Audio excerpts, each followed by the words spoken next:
దీన్ని 3 కట్టెల పాలకూరతో చేసుకుంటున్నామండి.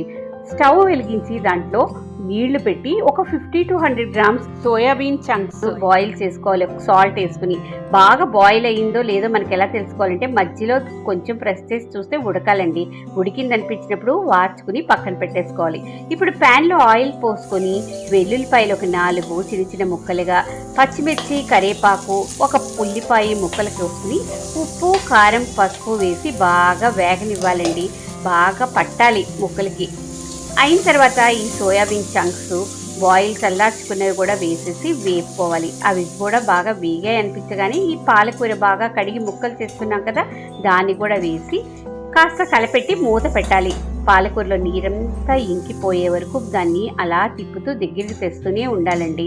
అలా దగ్గరికి తేగానే అంతే, ఇంకేమీ లేదు, సోయాబీన్ కర్రీ రెడీ అయిపోయింది. ఎంతో హెల్దీ అయిన సోయాబీన్ కర్రీ చాలా మంచిదండి. మన ఉమెన్ హెల్త్కి చాలా ఉపయోగపడుతుంది. హార్మోన్స్ని రెగ్యులేట్ చేస్తుంది.